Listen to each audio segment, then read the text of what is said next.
What's up mga ka-Breezy, AK Pela nga pala ng Breezy Music at gusto ko ngayon i-welcome dito sa episode 7 ng My Verse of Breezy. Kasama ang mga tropa natin galing pang Malate, mga astig na manunulat, Loki 1, Tikas mula sa Sundalo na Malate. Shoutouts nga pala sa mga tropa natin astig dyan sa Malate. So ngayon, hindi na natin patatagalin, pakinggan na po natin ang kanilang inihain na bara, mga matitigas na linya. Let's go!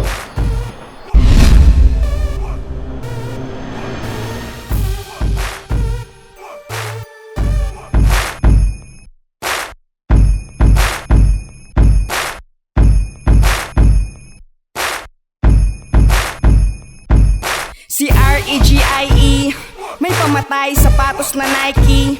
Siya'y pasaway nung meron pang ID. Like dumadali ng mabuti, di pa uso nun si Miley. Di alam ang seryoso, masyadong matuksong bata. Nangangabayo ang loko pagtapos magluksong baka. Sa paaralan, tiwala silang mataas ang grado. Pumasok daw pero nasa labas lang pala ako. Tambay sa kung tawagin puno ng makasalanan. Eskwelahan na dating puno ng makasalanan. Sa una masaya, buti hindi ko sa huli nalaman. Maagang bumukas ang isip sa katotohanan. Habang si Itay ay panay kayod, si Inay ang tagapagtanggol sa barangay Tanod. Akala ko mulat na ako, yun pala bulag pa ako. May mag-aangat pa pala sa pagkakabulag Manatili na kang ako. matibay, yan naman ang mga pagsubok na dumarating sa buhay. Isipin mo lahat ang sugat ay gumagaling. Huwag ka magalilangan na bumangon pag nadarapa. Dahil langgat tumihingay, marami ka pang magagawa. Ang isipin mo isa puso, ang galawan na positibo. Basta't may pangarap ka, dun mo malalamang porsigido ang sarili. Huwag mong hayaang makitang nasisira. Ayusin mo ang pananaw, huwag magpakitang nangihina lang sa mga malakas na dagok na hamon ng ating buhay. Huwag ka magpasakop, ang dapat bumangon ka. At yun ay ang nararapat na paraan para lang ikaw ay makaraan. Kung sakaling harangan ka ng mga naranasan sa nakaraan ang iyong buhay,